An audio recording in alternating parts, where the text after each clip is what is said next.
All right, so today we're going to talk about how you can do your research for your project. One of the greatest resources that you have is going to be through the library on campus. So let me show you in Brightspace how to get to the library's databases. So once you get logged in, you're going to go to academic success and scroll down, and you're going to find the library here. Click on all databases. And this is a complete list of all the databases that the library has subscriptions to. Most academic journals have fees associated with them. So if you do like a Google Scholar look, a lot of articles are not going to be accessible to you because you don't have a membership, or it's going to ask you to pay per article. But the library has a ton of stuff available for you, absolutely free of charge. All you have to do is log into the library. So let me show you a couple of journals that I think will be very helpful to you. There are a lot more in here that you could use, and depending on what direction you're going with your project will depend on what you actually want to do. So for example, there are psychological or psychology journals that if you're trying to figure out or establish a reason for why you're doing your expansion, you might be able to find something in one of those.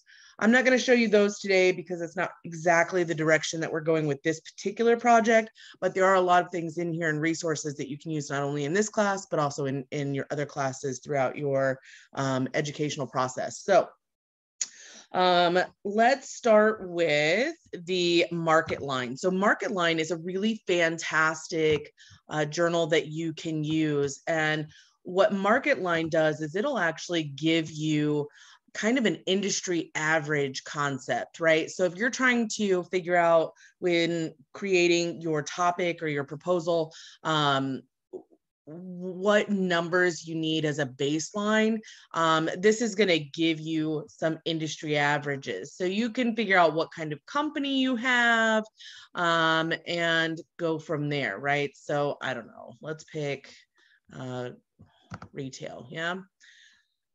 Right, so we pick that, and you can do keywords to help you find what you're looking for more specifically, and you can also you can filter, right? So like maybe I only want North America.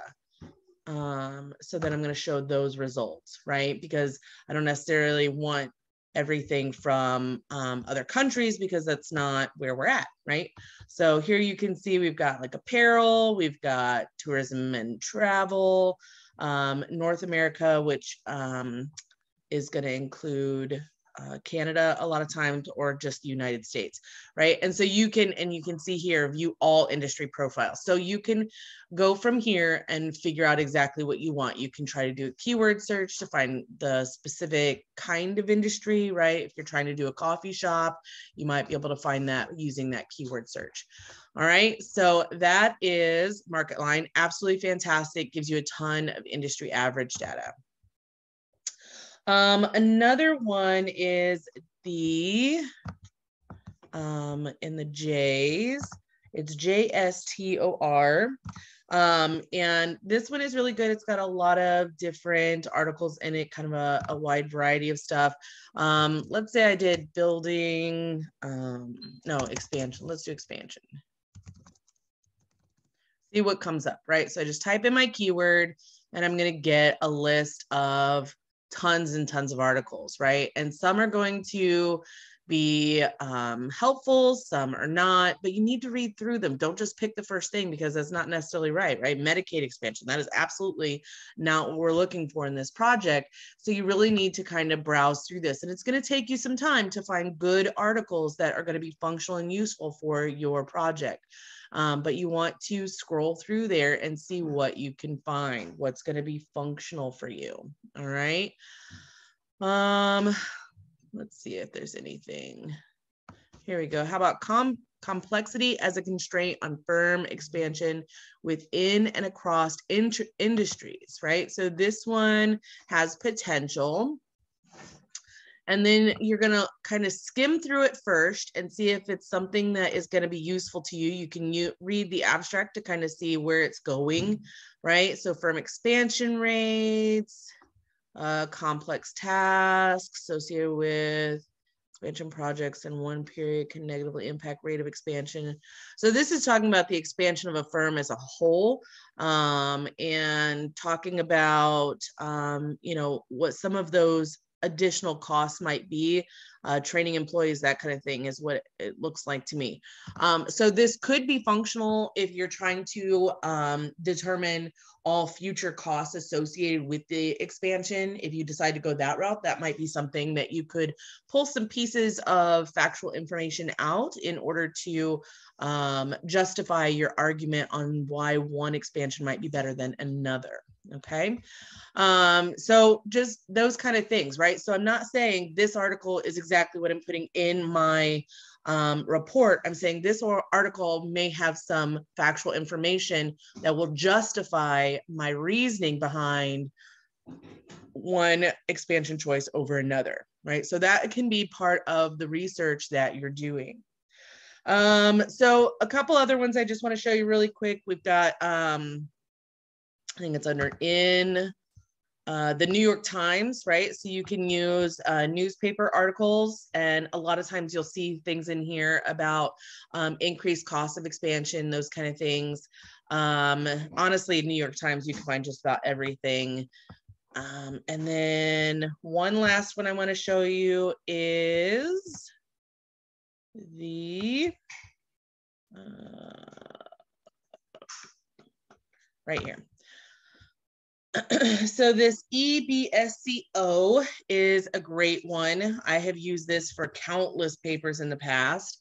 It has a very wide selection of business articles, especially. So let's just put in, let's say, building, see what we get. All right, we do a search.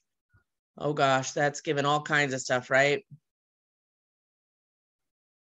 Right, this is a lot of historic carbon.